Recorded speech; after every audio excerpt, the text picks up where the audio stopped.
Greetings, everyone, and welcome to Anita Talks History and Genealogy. Don't forget to hit the like and subscribe button, and if you can, get a paid subscription. If you can't, you can donate at Venmo at ANITA-WILS-4. You can also check out my merchandise, purchase my merchandise. I have candles, I have cups, I have hats, I have scarves. Check it out. And um, you can also purchase my books. Check out my books. I'm the author of 7 books, and I do list my books on my also on my post. If you want a list of my books, I'll be glad to get them to you. You can also, if you want to get a signed copy, send to email me at ntawls@gmail.com. And um, and if you want help, personal help with your research, you can also email me. So Doris, Dorie Miller, he was born in 1919. Um, Cuba Gooding Junior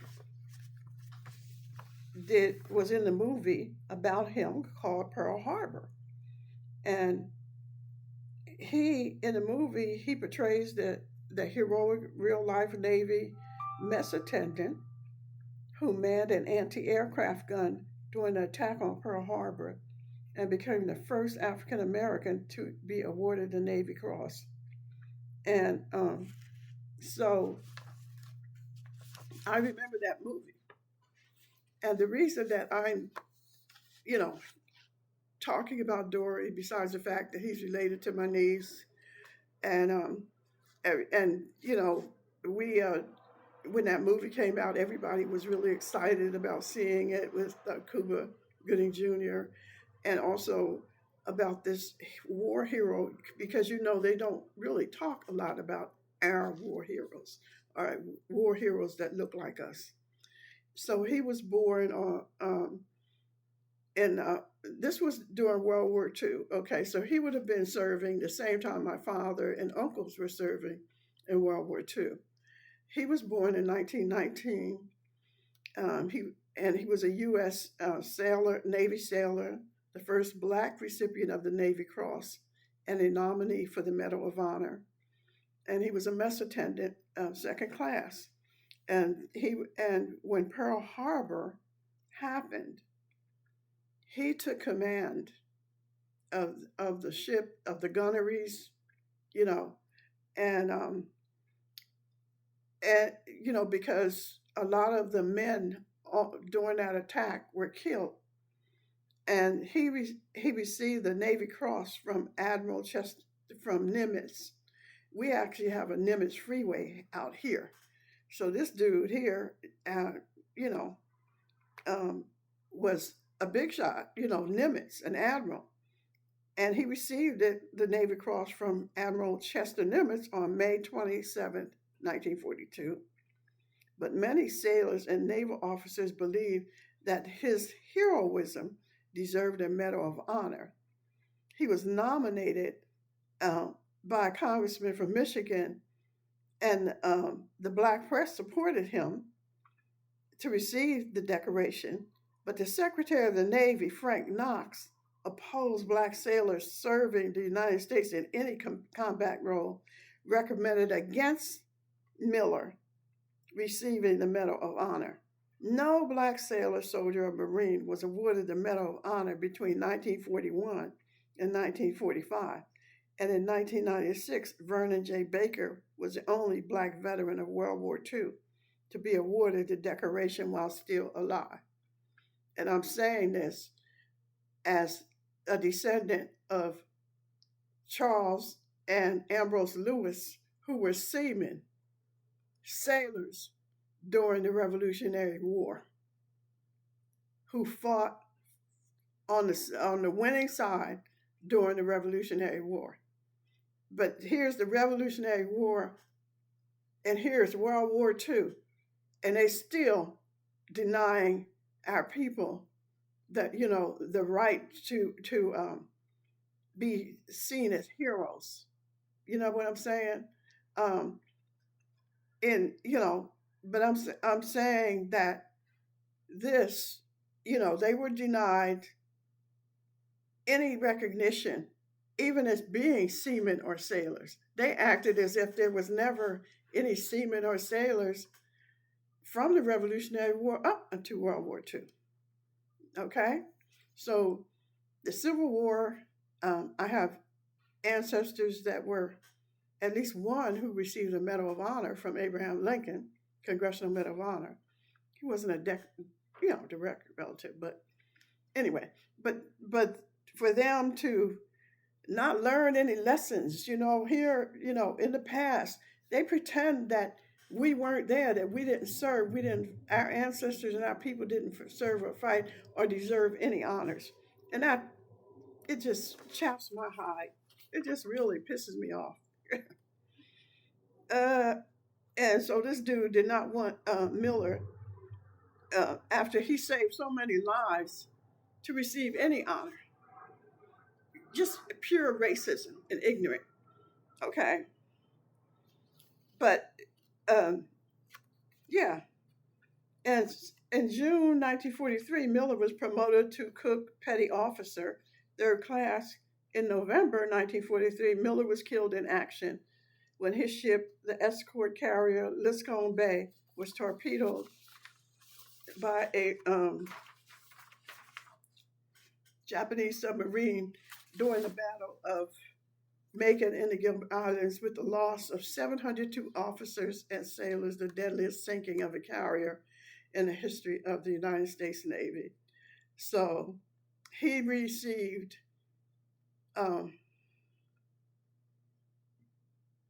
so there's the frigate USS Miller, FF-1091, and aircraft carrier USS Doris Miller, CVN-81, are named in honor of him. He was a part of the Pacific War, the attack on Pearl Harbor, and a Battle of Macon. And the awards he received are the Navy Cross, the Purple Heart, and a Combat Action Ribbon. And so he, the attack on Pearl Harbor, it says Miller woke up at 6 a.m. on December 7th, 1941, aboard West Virginia. He served breakfast, mess, and was collecting laundry when planes from the Japanese aircraft carrier Akagi fired the first of 7 torpedoes that hit West Virginia, which is the ship. The battle station's alarm went off. Miller headed for his battle station at anti-aircraft battery magazine amidships, only to discover that a torpedo had destroyed it. He then went to Times Square on deck, a central spot aboard the ship, where the fore to aft and port to starboard passageways crossed, reporting himself available for other duty, and was assigned to help carry wounded sailors to places of greater safety. And Lieutenant Commander Dorie C. Johnson, the ship's communications officer, spotted Miller and saw his, physical prowess. So he ordered him to accompany him to the tower on the flag bridge to assist in moving the ship's captain, Mervyn Benyon, who had a gaping wound in his abdomen where he had been hit by shrapnel after the first Japanese attack. Miller and another sailor lifted the skipper but were unable to remove him from the bridge, so they carried him on a cot from his exposed position on the damaged bridge to a sheltered spot on the deck behind a conning tower, where he remained during the second Japanese attack. Captain Benyon refused to leave his post, questioned his officers and men about the condition of the ship, and gave orders and instructions to crew members to defend the ship and fight. Unable to go to the deck below because of smoke and flames, they carried him up a ladder to the navigation bridge, where he died from blood loss despite the aid from a pharmacist's mate. He was posthumously honored the Medal of Honor. Lieutenant Frederick H. White had ordered Miller to help him and Ensign Victor Delano load the unmanned number 1 and number 2 Browning. These are anti-aircraft machine guns, and they were on the tower, because the Japanese, were flying all around him. Miller was not familiar with the weapon, but White and Delano instructed him on how to operate it. Delano expected Miller to feed ammunition to the machine gun, but his attention was diverted, and when he looked again, Miller was firing one of the machine guns. White then loaded ammunition into both machine guns and assigned Miller the starboard machine gun. And Miller fired the machine gun until he ran out of ammunition, whereupon he was ordered by Lieutenant Ricketts to help carry the captain up to the navigation bridge out of the thick, oily smoke generated by the many fires on and around the ship. He was officially credited with downing at least 2 hostile planes. And he said, I think I got one of those Jap planes. They were diving pretty close to us, he said later. Japanese aircraft eventually dropped 2 armor-piercing bombs through the deck of the battleship and launched 5 18-inch torpedoes into her port side. When attack finally lessened, Miller helped move injured sailors through oil and water to the quarterdeck, thereby unquestionably saving the lives of a number of people who might otherwise have been lost. And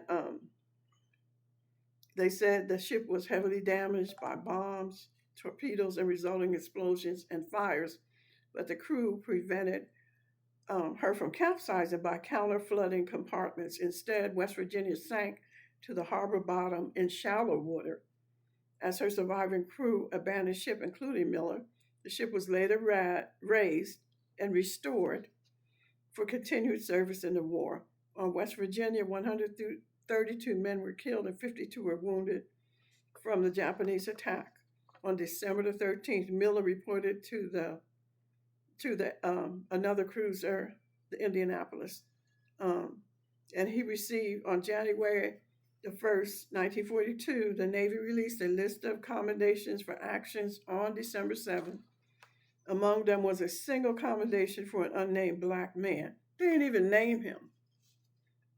The National Association for the Advancement of Colored People had asked President, the NAACP, asked President Franklin D. Roosevelt to award the Distinguished Service Cross to the unknown black soldier.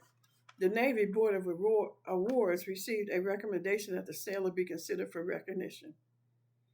On March 12th, an Associated Press story named Miller as the sailor, citing the African-American newspaper Pittsburgh Courier. Additional news reports credited Lawrence D. Reddick with learning the name through correspondence with the Navy Department. So they had to go through all this rigmarole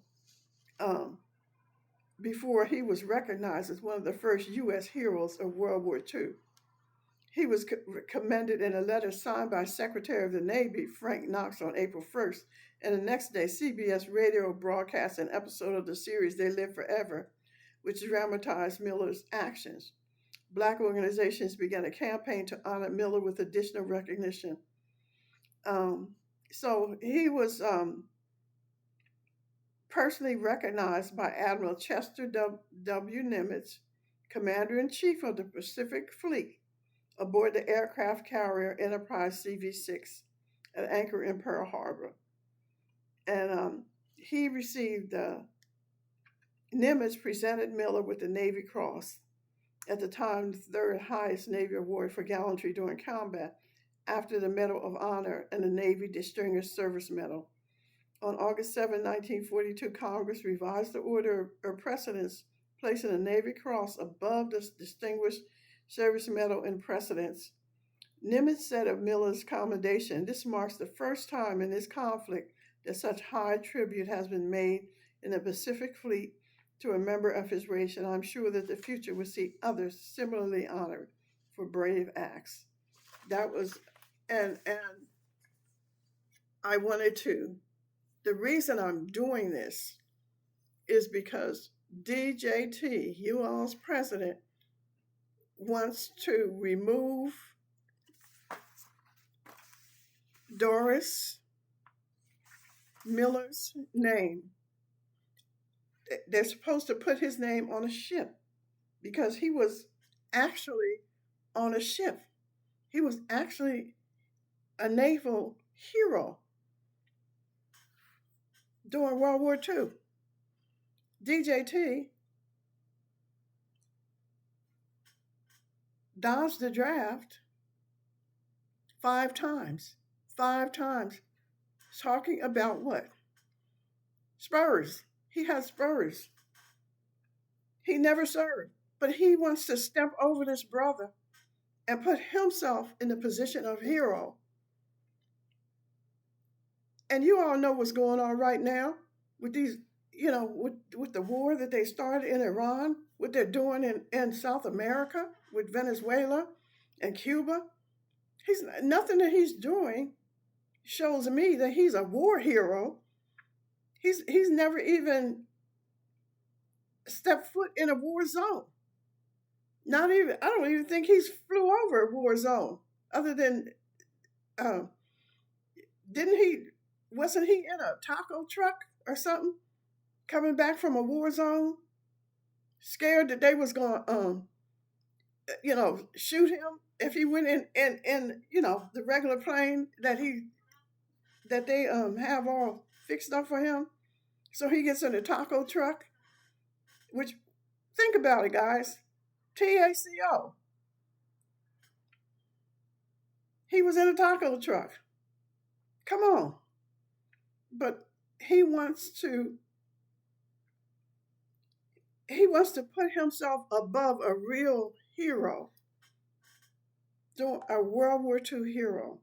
And that just really chaps my hide. I'm sorry. It's just disgusting. But, we'll see. At least nobody can say, anybody that's listening to me can say they didn't know. I'm telling you, this is what dude is doing. And it's so disrespectful. It is disgusting, and it is disrespectful. And we need to say something about it and just not sit back and continue to, allow these folks to treat us like we're second class citizens in our own country. So that's what I wanted to say, and I want to hear you all's opinion. So I will talk to you. I'm going to be back later live on this Friday night, Friday the 21st at 7 p.m. or somewhere around there. I'll talk to y'all soon. Bye.